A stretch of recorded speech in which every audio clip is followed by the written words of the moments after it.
I'm Jennifer Edgoose. I'm the current Vice Chair of Community Health, Diversity, Equity, and Inclusion, and am a practicing clinician over at the Northeast Clinic, and thought today I'd share with you pearls about race and shared decision making.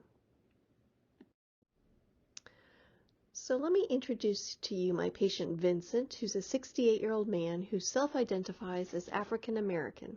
He's in excellent health and has well-controlled asthma, and comes to you for a checkup which includes reviewing his fasting lipid profile that he had completed 3 days ago.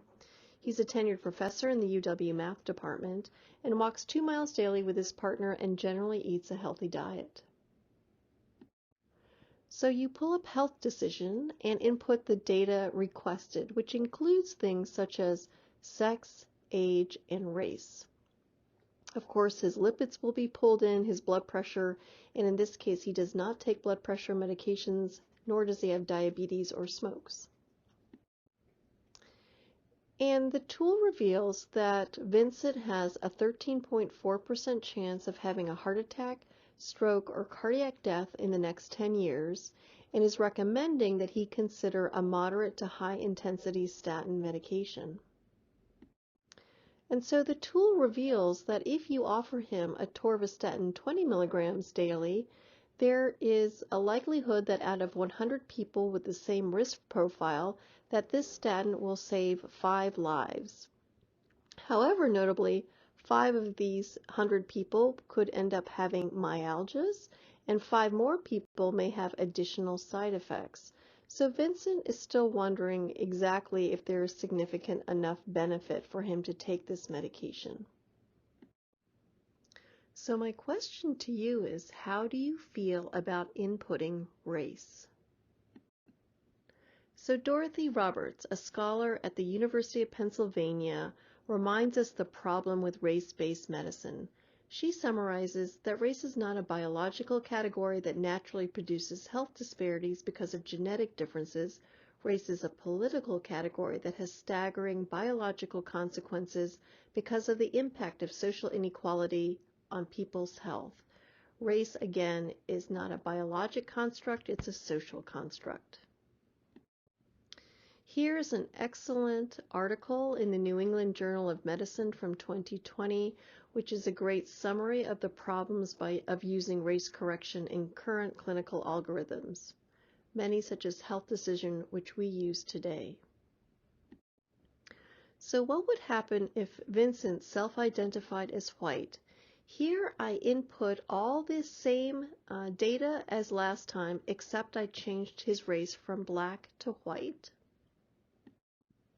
And remarkably, you can see that his risk now suddenly is 21.7% likelihood of occurrence of a cardiac event, including death, in the next 10 years, suggesting that simply by being white, one has increased risk of cardiac disease, which does not make sense as we understand that race is a social construct. And then you can see how this plays into decision making. If we then further in the tool say that we are offering him 40 milligrams of atorvastatin, you can see that now out of 100 people, we demonstrate that 10 lives would be saved with the same side effect profile. And even if you use only 20 milligrams of moderate intensity statin therapy, as we had used when we had input data as Vincent being black, it still shows significantly increased benefit of 9 lives being saved by taking the statin medication at 20 milligrams, simply because Vincent in this particular model is white. So you can see how there is significant disparities or differences in how we go about treating patients by using these clinical algorithms, and this translates not only into different care, who gets medications, it also is reflected, for example, in who gets transplants. So here are my pearls for shared decision making in this space.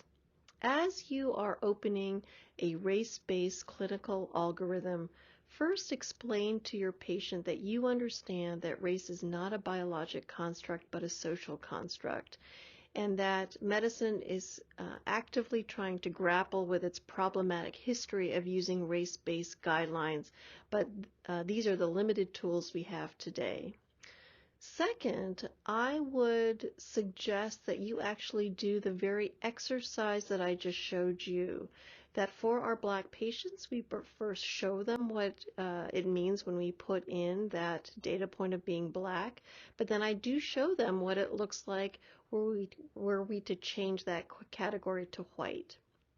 And then finally, I would say we should all feel comfortable applying the racial category of the most privileged group to level the playing field if that is what the patient prefers.